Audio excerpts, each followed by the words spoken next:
Everyone, आज हम पढ़ने वाले हैं क्लास 7th का एनवायरमेंट चैप्टर।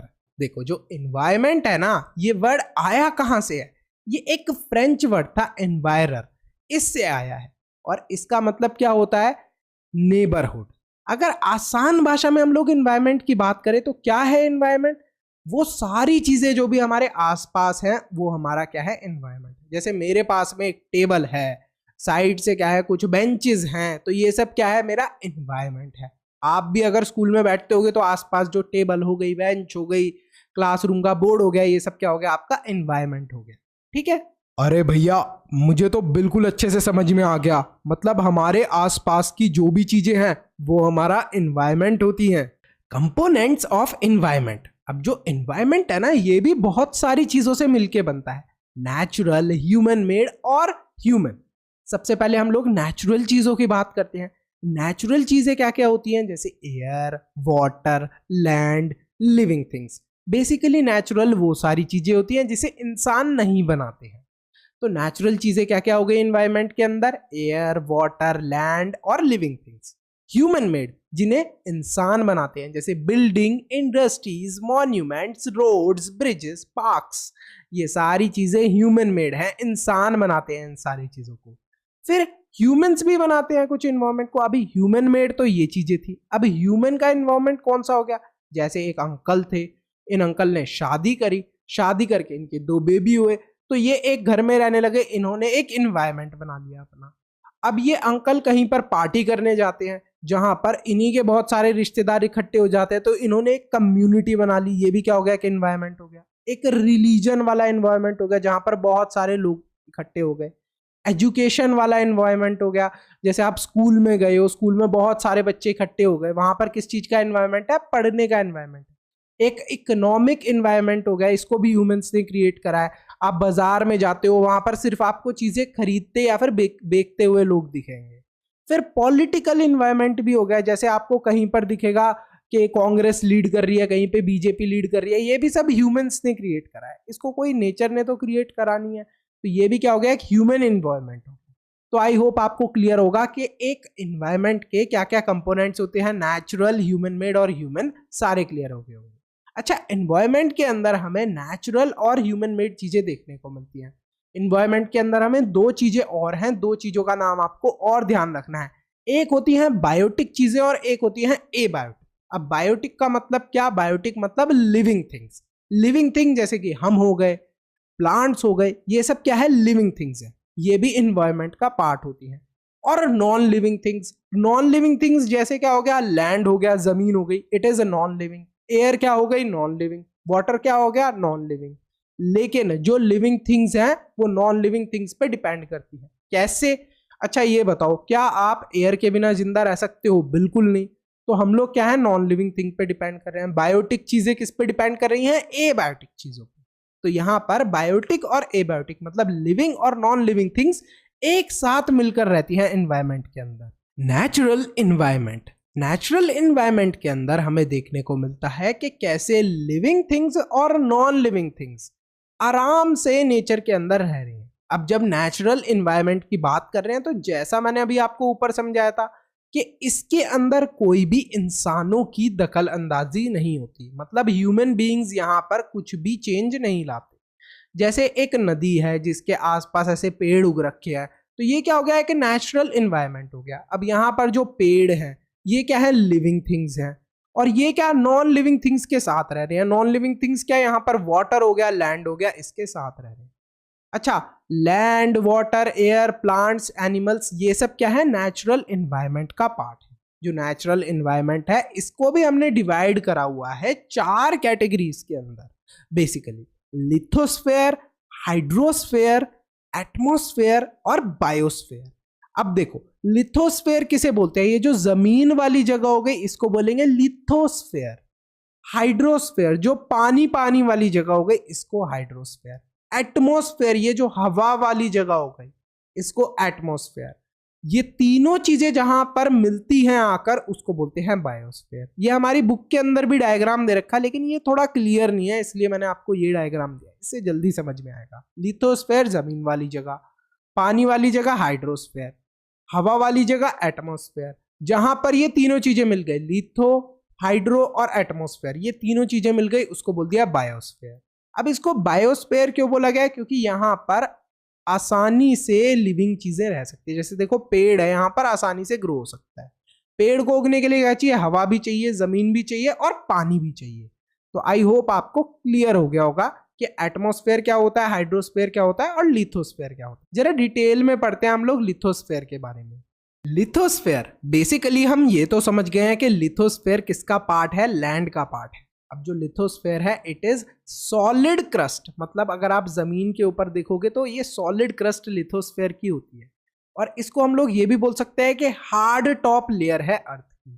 ठीक है, ये किस चीज से बना हुआ है? बहुत सारे रॉक्स से और मिनरल्स से, साथ ही में हमें सॉइल भी देखने को मिलता है। काफी ज्यादा लिथोस्फेयर का जो सरफेस है वो इर्रेगुलर है। इसका मतलब क्या? कहीं पर ऊंचा, कहीं पर नीचा। अब ये ऊंचा नीचा कैसा? मतलब पहाड़ देखते हो ना, और कहीं पर क्या? बिल्कुल प्लेन, कहीं पर पहाड़, कहीं पर प्लेन। तो ये सब क्या है? लिथोस्फेयर का ही तो पार्ट है। तो लिथोस्फेयर का सरफेस कैसा बोलेंगे हम लोग? इर्रेगुलर। कहीं पर पहाड़ हैं, कहीं पर प्लेन्स है। लिथोस्फेयर जो है उसी की वजह से हमें क्या देखने को मिलते हैं? फॉरेस्ट। ज्यादातर फॉरेस्ट कहां पर है? लिथोस्फेयर में। ग्रास लैंड्स, जहां पर हमारी गाय भैंस ये सब घास खाने का काम करती हैं, ये ग्रास लैंड्स भी हमें लिथोस्फेयर पे ही देखने को मिलते हैं। एग्रीकल्चर और ह्यूमन सेटलमेंट भी हम लोग लिथोस्फेयर पे ही करते हैं। It is also source of mineral wealth. बहुत सारे मिनरल्स जैसे कि कोयला, कोल जिसे बोलते हैं हम लोग, गोल्ड, सिल्वर, आयरन, ये सारी चीज भी हमें लिथोस्फेयर से ही मिलती है।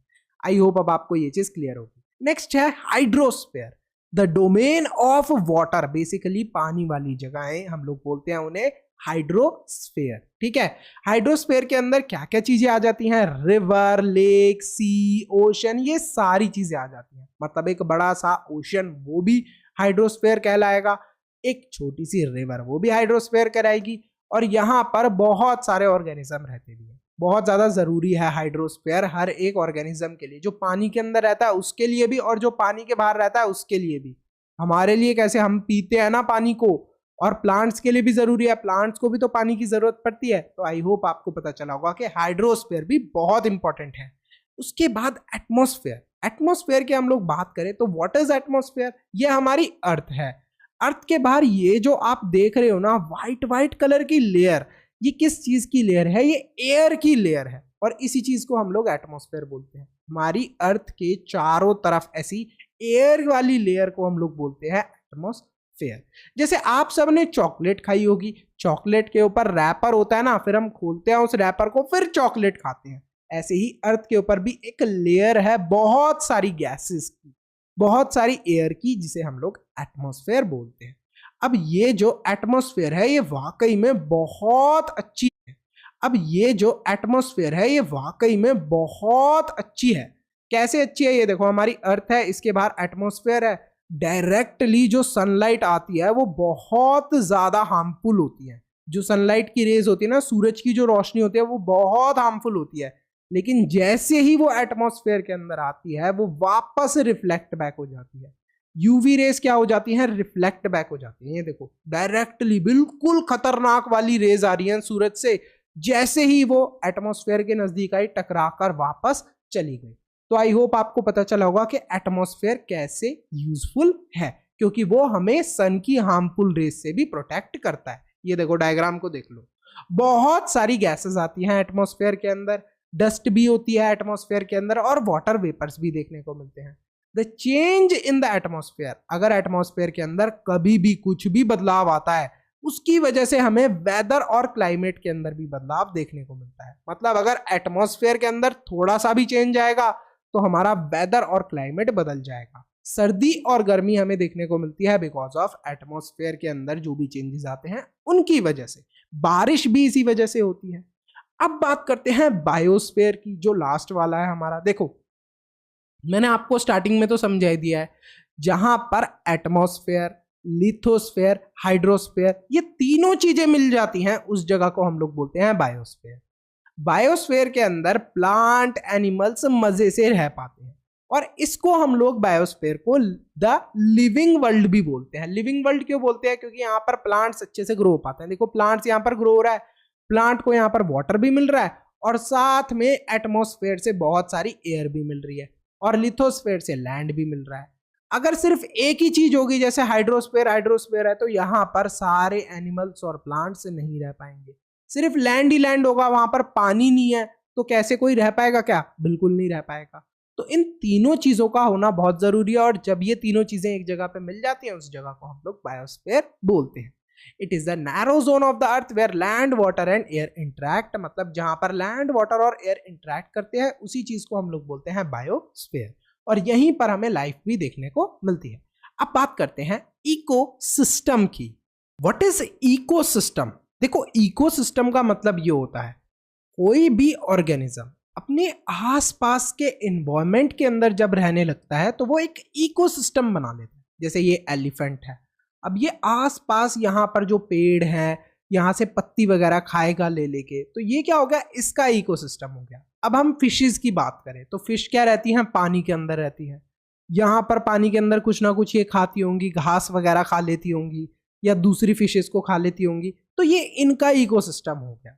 तो हम लोग क्या बोलेंगे? Relation between the organism and there surroundings form an ecosystem. तो आसपास की सराउंडिंग से जो भी हमारा रिलेशन बन जाता है उसी चीज की मदद से हमारा क्या बनता है? इकोसिस्टम बनता है। अब ये जो फिश हैं ये किस चीज पे डिपेंड करती हैं? पानी के ऊपर। अगर हम इसको जमीन पर ले आए मछली को तो इसकी डेथ हो जाएगी क्योंकि ये इसका इकोसिस्टम ही नहीं है। ऐसे ही अगर किसी एलिफेंट को हम पानी के अंदर डाल दे तो वो जिंदा नहीं रह पाएगा बिकॉज वो उसका इकोसिस्टम नहीं है। तो हम लोग जब भी कहीं पर भी रहते हैं और वहां की चीजों को यूज करने लगते हैं तो उसके साथ ही हमारा क्या बन जाता है? इकोसिस्टम। तो इकोसिस्टम अलग अलग तरीके का हमें देखने को मिलता है। मतलब एक लार्ज रेन फॉरेस्ट का भी एक अलग इकोसिस्टम होगा, ग्रास लैंड का भी एक अलग इकोसिस्टम होगा, डेजर्ट के अंदर भी एक अलग इकोसिस्टम होगा। मतलब जो एनिमल्स डेजर्ट के अंदर रह रहे हैं उनका इकोसिस्टम अलग होगा। माउंटेन्स के अंदर कुछ एनिमल्स रहते हैं, प्लांट्स होते हैं, उनका इकोसिस्टम अलग है। लेक्स का इकोसिस्टम अलग है, रिवर का इकोसिस्टम अलग है, ओशियंस का इकोसिस्टम अलग है। अब देखो, रिवर और ओशन का इकोसिस्टम अलग कैसे है? ओशन के अंदर देखोगे तो बड़ी बड़ी शार्क्स देखने को मिल जाएंगी। क्या रिवर के अंदर शार्क्स देखने को मिलती हैं? बिल्कुल नहीं, क्योंकि रिवर तो बहुत छोटा होता है ओशन के कंपैरिजन में। अगर हम पॉन्ड की बात करें तो वहां पर भी सेम अलग ही इकोसिस्टम है। तो अलग अलग जगहों का अलग अलग इकोसिस्टम होता है। इकोसिस्टम होता क्या है? कोई भी लिविंग ऑर्गेनिज्म अपनी आसपास की चीजों से इंटरेक्ट करता है तो उसी चीज को हम लोग इकोसिस्टम बोलते हैं। ठीक है, अब हम बात करते हैं ह्यूमन इन्वायरमेंट। देखो, जो ह्यूमन है, ह्यूमन बीइंग्स इन्वायरमेंट के साथ इंटरेक्ट करते हैं। मतलब हम लोग क्या करते हैं, जो भी हमारे आसपास पेड़ पौधे, पानी है या फिर पेड़ पौधे हैं, इन सब का इस्तेमाल करते हैं।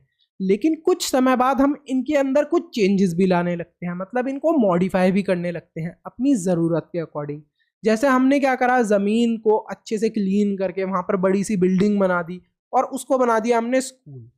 एक बिल्डिंग बना दी जिसको बना लिया हमने अपना घर। तो हम क्या कर रहे हैं? इन्वायरमेंट के अंदर मॉडिफिकेशन कर रहे हैं अकॉर्डिंग टू अवर नीड्स।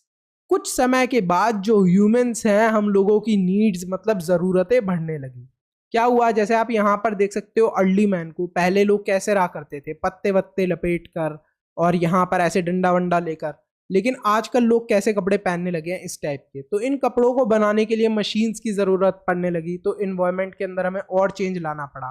तो ये सारी चीज़ें हमें देखने को मिलती है। जैसे जैसे ह्यूमंस की ज़रूरत बढ़ती गई, ऐसे ही हमने क्या करा, इन्वायरमेंट के अंदर और ज़्यादा चेंजेस लाने लगे। हाँ भैया, ये बात तो बिल्कुल सही है। इंसान अपनी ज़रूरत के अकॉर्डिंग इन्वायरमेंट के अंदर बहुत सारे चेंजेस लाते रहते हैं। जैसे हमारे शहर के पास ही जो जंगल था, अब वो जंगल काटा जा रहा है क्योंकि वहां पर नए घर बनाए जा रहे हैं लोगों के लिए। बिल्कुल सही बात कही मोटूलाल तुमने। जब ह्यूमंस ने नई नई चीजें सीखी तो उन्होंने क्या करा, इन्वायरमेंट के अंदर बहुत सारे चेंजेस लेकर आए। जैसे इन्वायरमेंट के अंदर कैसे चेंजेस लेकर आए? जैसे पहले एक जंगल था, यहाँ पर देखो कितने सारे पेड़ पौधे एक साथ उग रखे हैं। इन पेड़ पौधों को काट कर यहाँ पर क्रॉप्स को ग्रो करना जब ह्यूमंस ने सीख लिया तो वो अपनी मर्जी के क्रॉप्स को ग्रो करने लगे। ठीक है, अब मान लो ये पेड़ पौधे थे, यहाँ पर बहुत सारी बर्ड्स रहा करती होंगी, उनका तो घर चले गया। लेकिन ह्यूमंस ने क्या सोचा कि हमारी ज़रूरत का काम होना चाहिए, हम तो अपनी मर्जी के क्रॉप्स ग्रो करेंगे, बर्ड्स का घर रहे या फिर ना रहे। ह्यूमंस ने डोमेस्टिकेट करना भी सीख लिया एनिमल्स को, मतलब कुछ एनिमल्स के ऊपर अपना कब्जा जमाना सीख लिया, जैसे गाय होती है, भैंस होती है, इन्हें पालना सीख लिया और फिर इनका इस्तेमाल करके अपनी ज़रूरतें पूरी करने लगे। जैसे गाय है, गाय से दूध लेने लगे। अब गाय का दूध ह्यूमंस ने तो ले लिया, लेकिन जो गाय का बच्चा है वो किसका दूध पिएगा? तो ये सारी प्रॉब्लम्स हमें देखने को मिली। इन्वायरमेंट के अंदर ह्यूमंस बहुत सारे चेंजेस लाने लगे, अपनी ज़रूरतें पूरी करने के साथ साथ एक सेटल्ड लाइफ जीने लगे। मतलब बार बार एक जगह से दूसरी जगह ह्यूमंस नहीं जा रहे थे, अब एक ही जगह पर अपना घर बनाकर मजे से रह रहे थे। देखते ही देखते कुछ समय बाद व्हील का इन्वेंशन भी होता है। व्हील क्या होता है? पहिया। अब जब व्हील इन्वेंट हो जाता है तो चीजें एक जगह से दूसरी जगह बहुत जल्दी पहुंच जाया करती थी। पहले जब व्हील नहीं था ना, तो लोगों को खुद ही सामान उठा उठा के लेके जाना पड़ता था। अब व्हील इन्वेंट हो गया तो आसानी से एक जगह से दूसरी जगह चीजें पहुंच जाती हैं। सरप्लस फूड प्रोड्यूस होने लगा। सरप्लस का मतलब कि खाने की जितनी जरूरत थी उससे ज्यादा खाना प्रोड्यूस होने लगा। बार्टर सिस्टम भी देखने को मिला। What is barter system? तो पुराने जमाने में जब पैसे वगैरह का सिस्टम नहीं चलता था तब पता है क्या होता था? जैसे अंकल है, इनके पास बैगन है, इन अंकल ने बोला इन अंकल को कि मेरे से ये बैगन ले लो और इसके बदले मुझे क्या दे दो? एप्पल्स दे दो। तो ये क्या था? बार्टर सिस्टम था। इन अंकल ने 4 बैंगन दे दिए और इन अंकल ने 4 एप्पल्स दे दिए। ठीक है। अच्छा, ये जो बैंगन है इन्हें इंग्लिश में क्या बोलते हैं? फटाफट कमेंट करके बताइए। देखते ही देखते ट्रेड भी होने लगा। ह्यूमंस क्या करने लगे? ट्रेड करने लगे।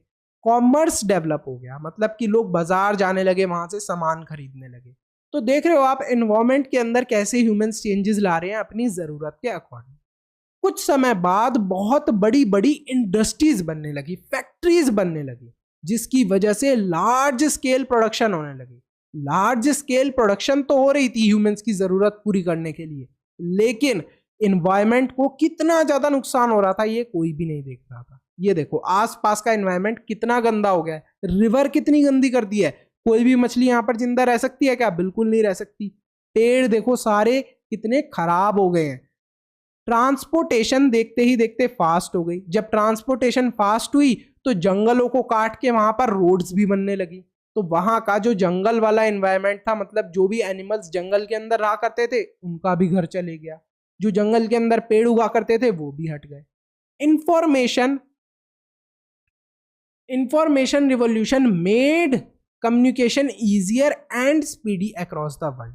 देखते ही देखते कुछ समय बाद ये भी देखने को मिला कि जो ह्यूमंस हैं उन्होंने कम्युनिकेशन का सिस्टम बहुत ज्यादा अच्छा बना लिया है। जैसे हमने कॉल करके कहीं पर भी किसी से भी बात करनी होती है वर्ल्ड में, हम कर लेते हैं।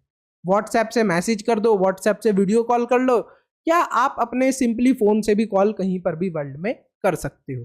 तो ये जो इंफॉर्मेशन का हमें रिवोल्यूशन देखने को मिला, मतलब कम्युनिकेशन बहुत ज्यादा वर्ल्ड के अंदर आसान हो।